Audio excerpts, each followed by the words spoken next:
So this is the Canada Files. I'm a reporter with the Canada Files, Marthad Umucyaba. So last article I did was on a Carl Chen, and I'm sure everybody was wanting to know who Carl Chen was. Some letters were sent to the editor asking about Carl Chen, and some people were inquiring about Carl Chen, who he is. Well, actually, it's a she. Her name's Ariel. Ariel Richards, her pen name, Eleanor Wong,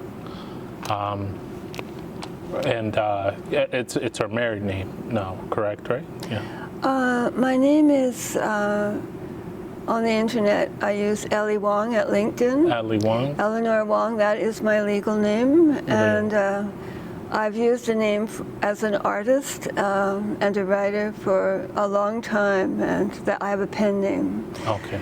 And I know it sounds crazy that I have so many names, but I was very frightened to reveal myself, and I feel I've been coaxed into saying who I am.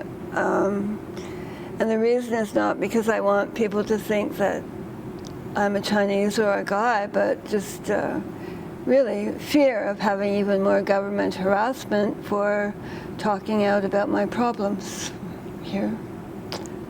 So it's really fear, not ego or vanity, that caused me to do that. And I'll go into that a little bit more later on, because I know you have some more specific questions you want to ask me. And I will close with my thoughts on what fear does to a human being, how it damages them, and why a person who is frightened becomes very silent. Because Norman Mailer once said of Washington, D.C., it's impossible to keep a secret here, but I can tell you the one thing that people who are political dissidents have that might be in common with people who have been sexually abused is a great deal of fear. And when you're frightened, you can learn very quickly to be quiet.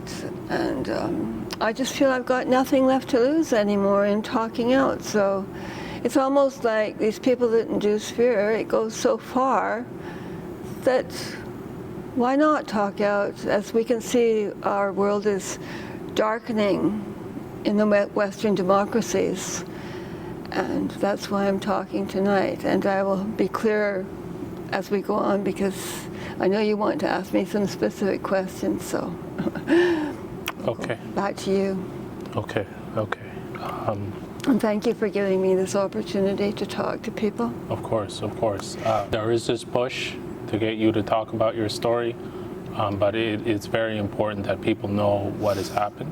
Mm-hmm. And I applaud your courage in being able to come here today. So the first thing I guess I'll ask is, what were you doing in China before your passport expired?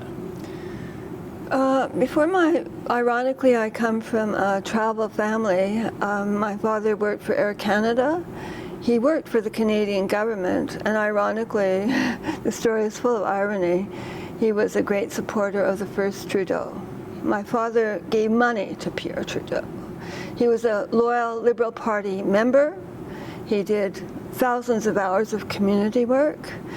And it's not to sound arrogant, but people should think, if this could happen to me, a fifth-generation Canadian whose family had good careers, who fought for my country, it could happen to anyone. So I traveled a lot as a child on our Air Canada tickets, and I had a safe, happy childhood in Canada. So I didn't expect to have so many troubles when I arrived in Asia. What I did first was work as a teacher. I worked as an art teacher and an English teacher in China. I first came to Hong Kong in 1996.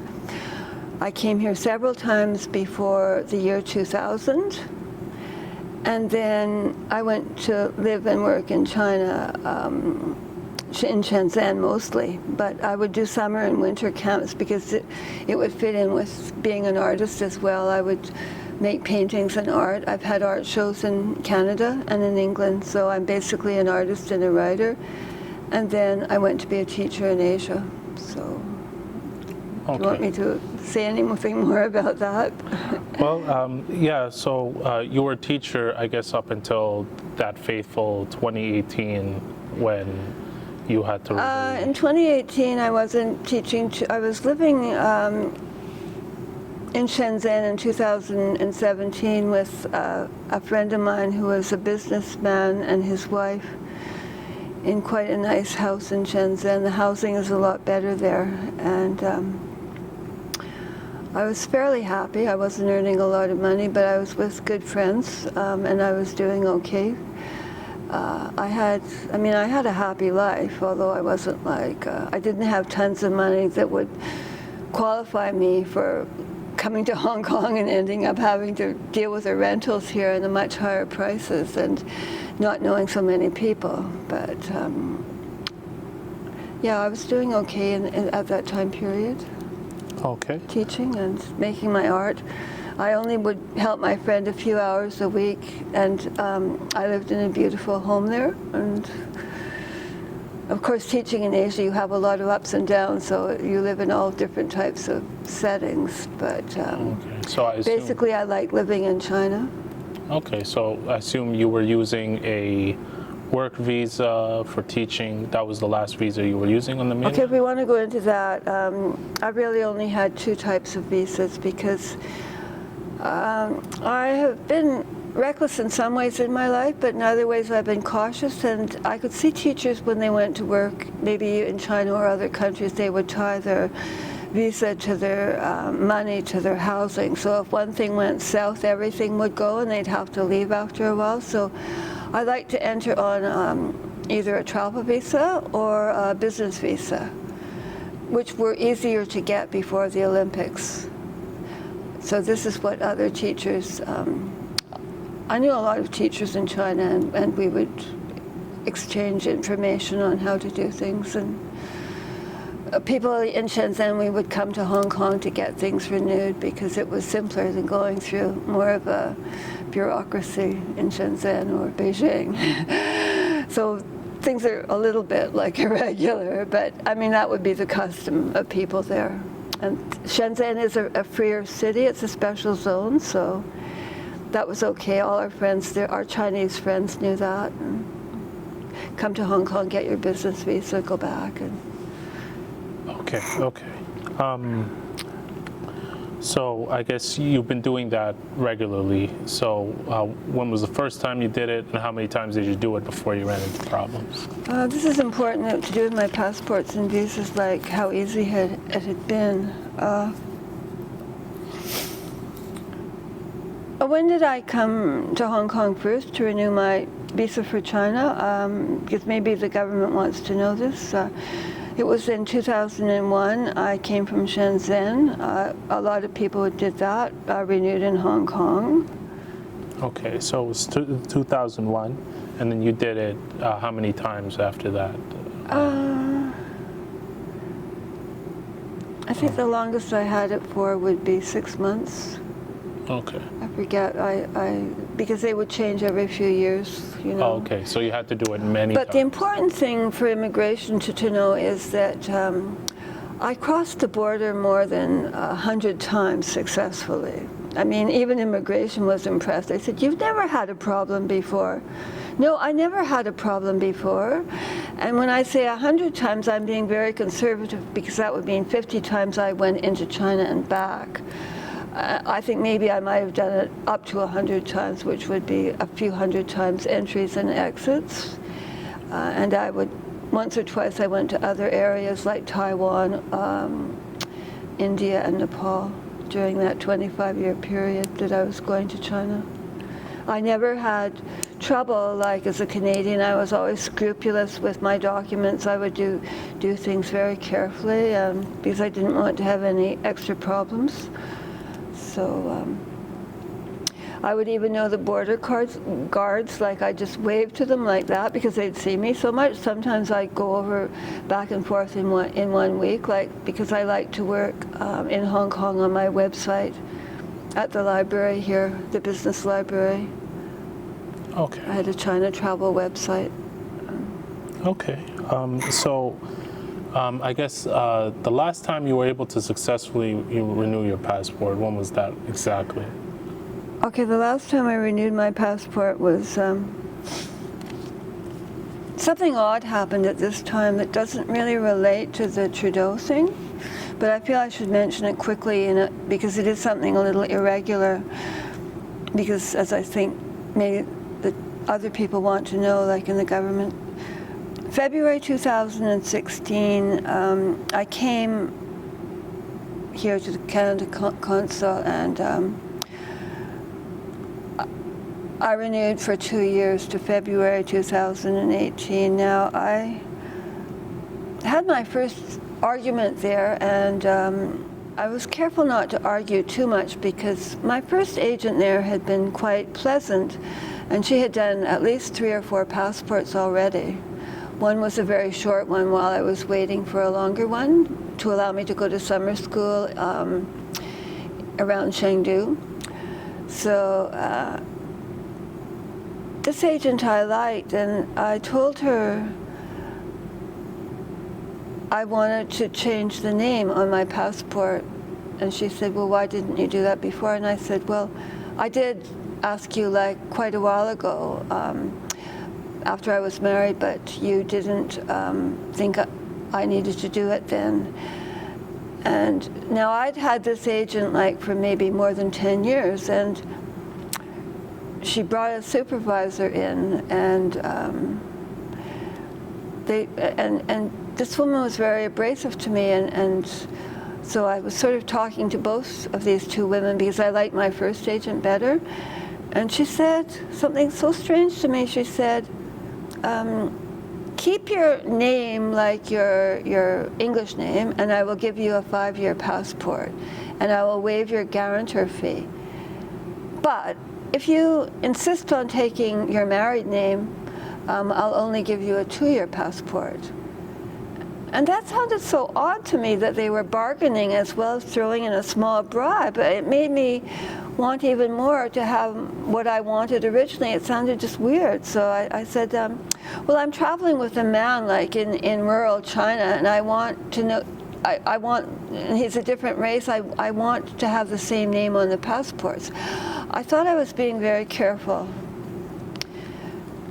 So you wanted your name changed because you got married Yes. to Chinese name. to a Chinese man here.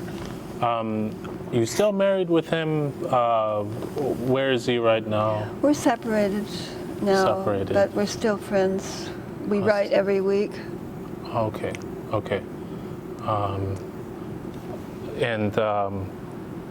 I'm hoping it didn't have anything to do with this situation. No, not really. No, okay. Not with this situation. Okay. But yeah, I guess that is. So they bribed you into No, not they didn't using bribe me, but I just thought it was odd the way they talked. I mean, and the new agent, who is very abrasive, her name, her Chinese name, last name is the same as mine, Wong, very common name. Oh, okay. W-O-N-G. Okay. That's very okay. I just thought I should put that in there because it makes me wonder what has happened to my Canadian identity.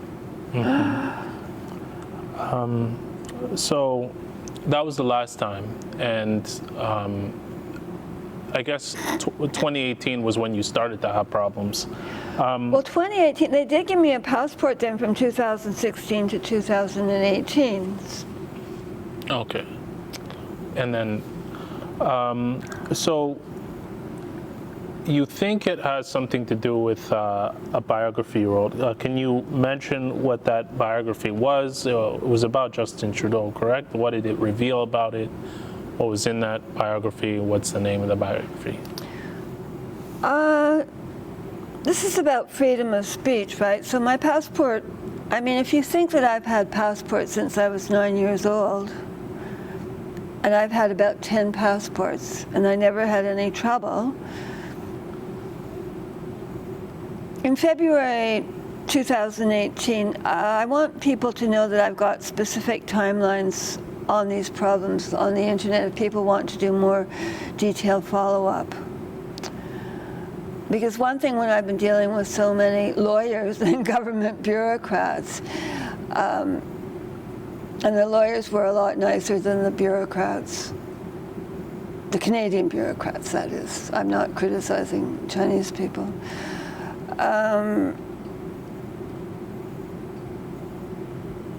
What was I going to say? So the biography. Okay, there's a timeline on the internet if you want more information that I made for people that need to know the details, like government people or lawyers.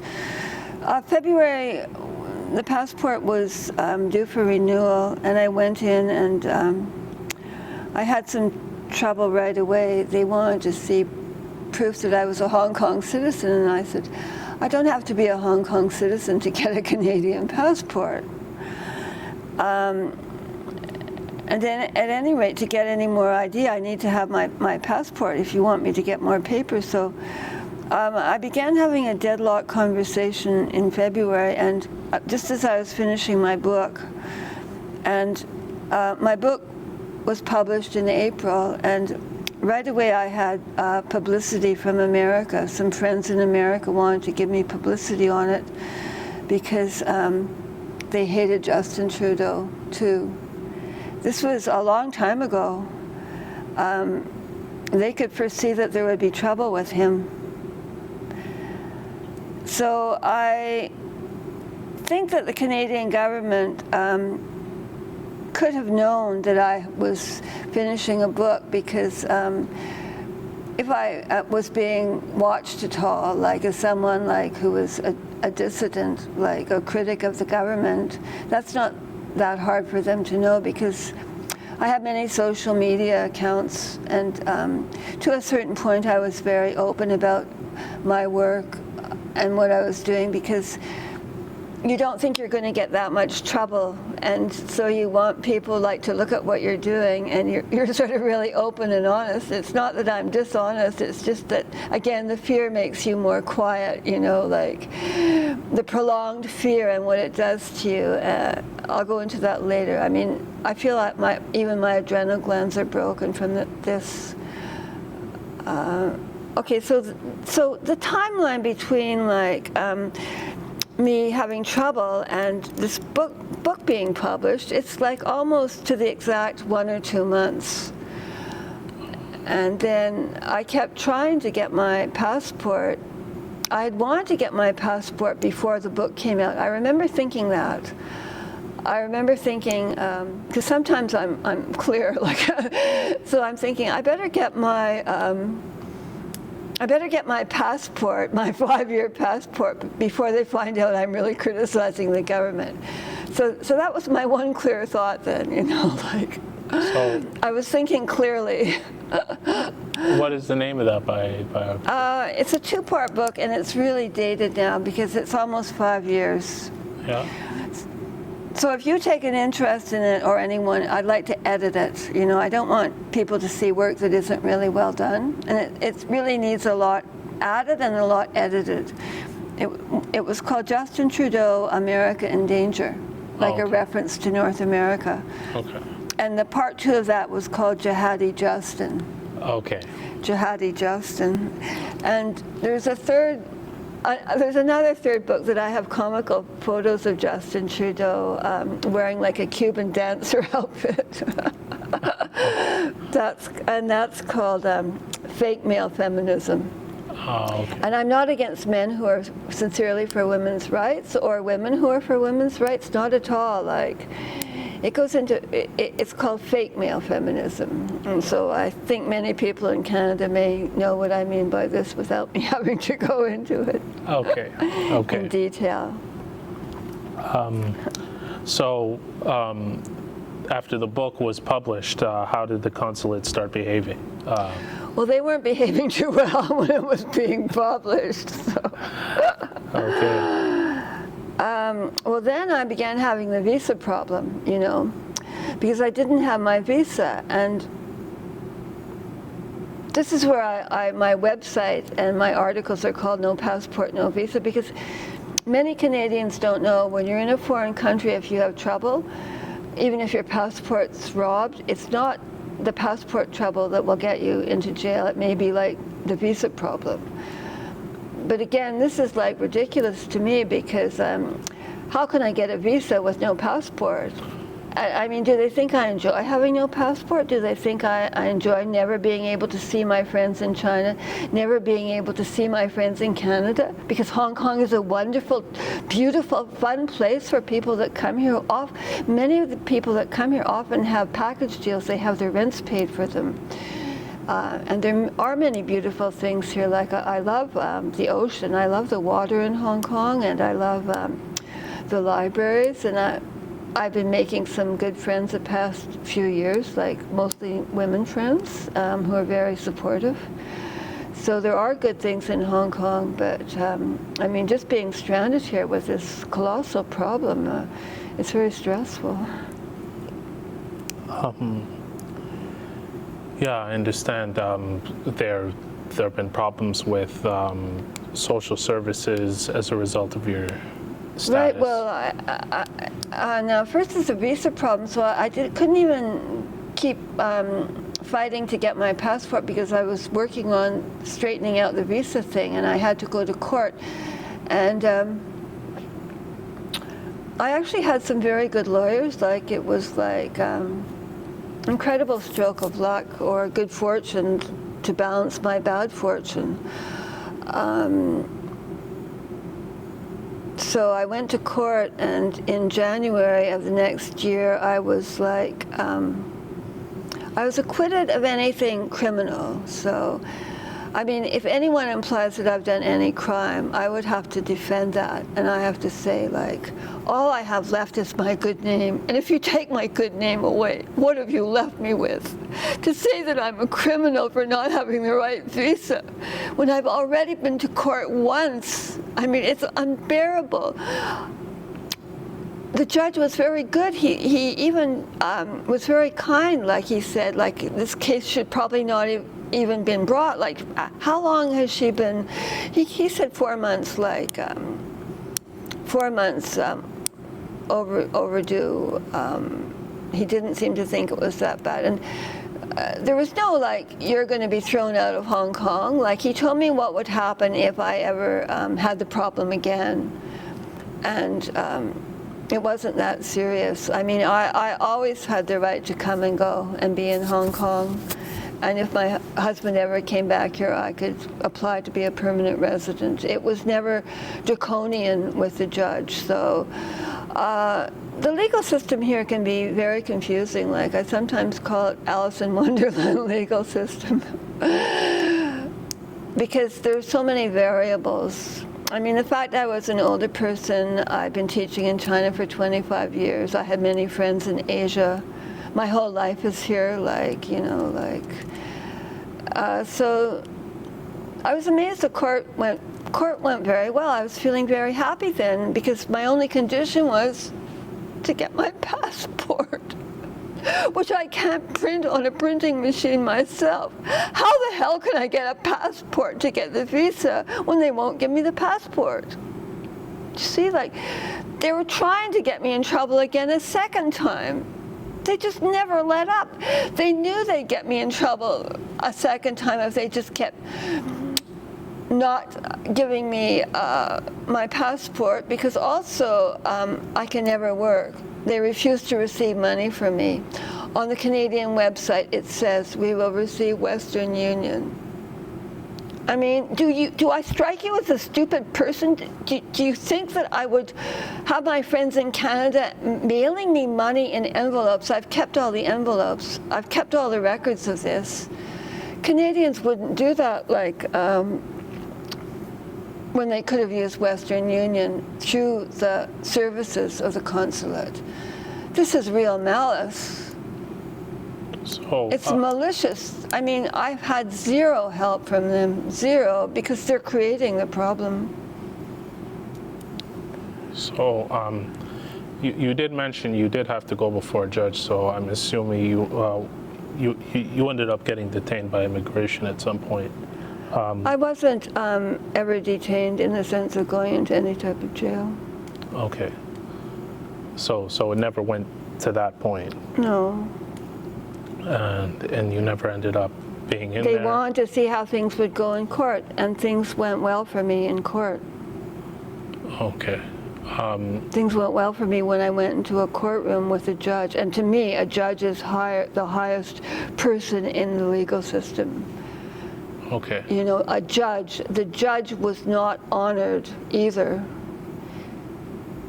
He wanted me to have my passport quickly. I could not get my passport quickly because they wouldn't give me the passport. So, I know that you wanted to speak up about conditions in the detention centers for people that have... I don't think, I want to be very careful. I don't want to criticize Hong Kong or China at all, because I feel the root of this is with Canada. You know, at this point, I have to focus like on my situation, which is still in danger with no passport and no visa and no money and not allowed to work, you know, and no help in receiving money. I don't want to like fight a war on too many fronts. Like that's what I don't want to do. So I want to focus on the root, which is the Canadian government. You know, just briefly talk about like you were here, you ended up in your situation here in 2019 during the protests. Mm-hmm. Can you talk briefly about some of the social media posts you saw from U.S. soldiers outlining their activities and like at that time, like what was your status, and did you find yourself facing any trouble during that chaotic period during the Hong Kong protests? I'll try to connect this to my specific problem with Canada.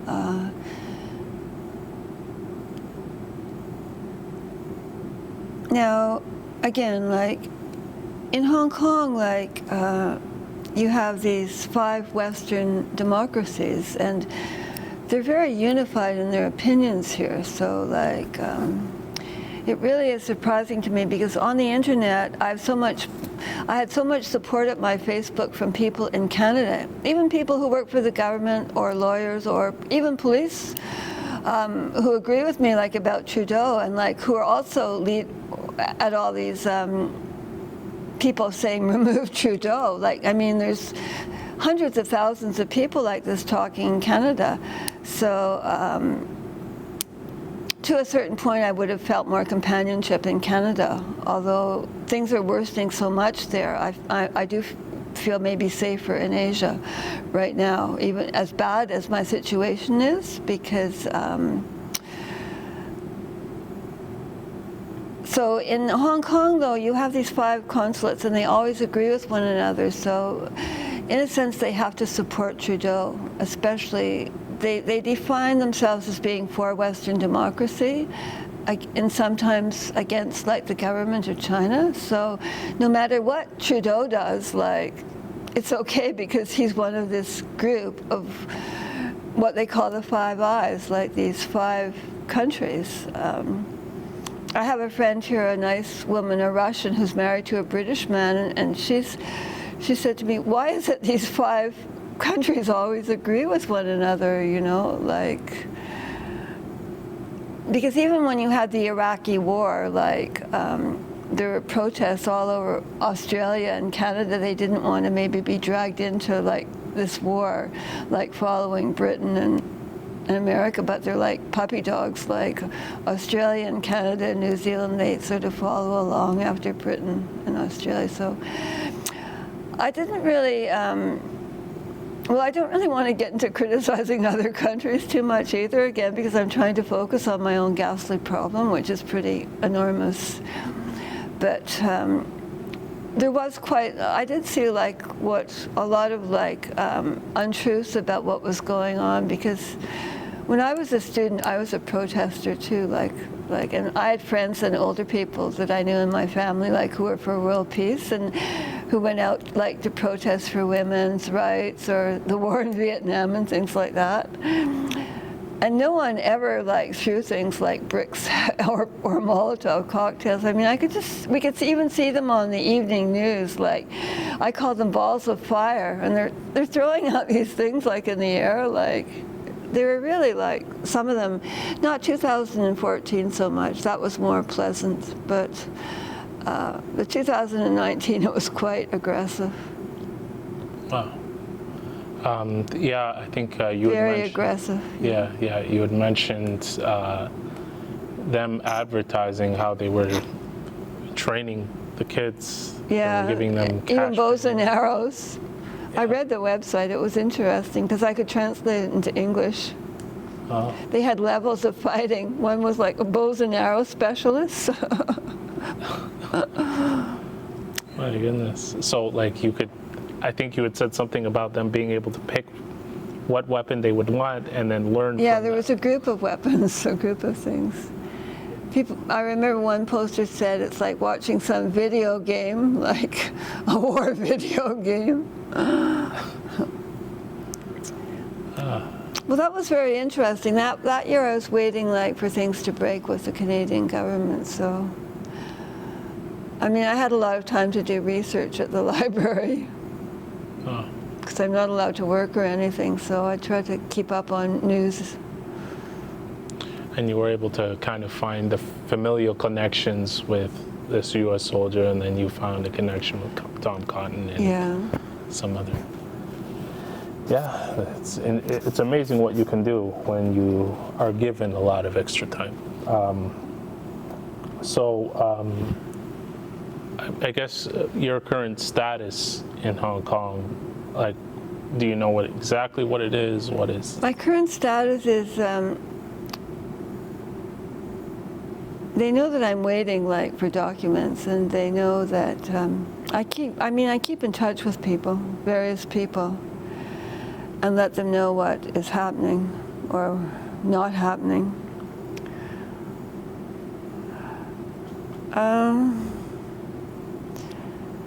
Things really broke down though when they tried to like, let me see what I was going to say to you. My status, like,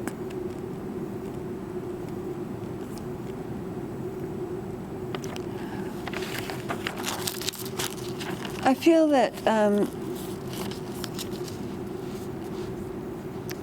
that basically I'm a stateless citizen. I have no country. I mean, it's pretty clear I have no country.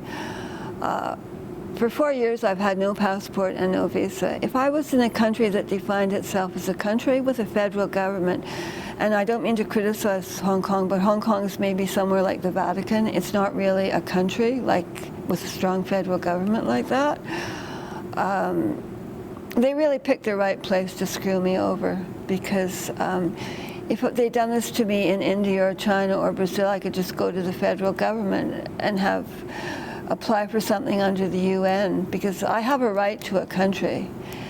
And they've told me so many lies and tried to trick me into getting into an immigration prison, you know, and lied to me even about the type of passport I'd be eligible for. And I have this in writing, like, I have many documents showing their lies. That I can prove what I'm saying, you know, but it's just broken down completely, my communication, because I don't even want to communicate with the government of Canada anymore. It's like a total breakdown, and all they're doing is I don't want to take a one-way emergency passport to go back to Canada. I'm saying I would be in danger because there are women who've done the same as me, like Tamara Leach, who's in a long courtroom trial right now. She was held for a long time without even being able to see a judge for a nonviolent protest in Ottawa. final thoughts that you want to say to your fellow Canadian citizens, including Justin Trudeau? Something you want to say to him as well? Well, I don't really think there's anything to say to him because I'm not that confrontational, and that does not go with my spiritual beliefs or my practical side because it's totally useless and futile. So I don't need some drama queen speech. I mean, it's just nothing. I mean, there's nothing there. His own brother said that he's being told what to do by other people who we don't know who they are. Apart from me being, I mean, we've also had the whole COVID thing come up the past year or two, so it wouldn't have been possible to travel anyway. So that was another thing making the situation frozen. I'm just trying to keep up my health and communicate still with people on the internet. I would like to have an assertive action against the Canadian government. I would like to take them into court, not as a defendant, but as a plaintiff.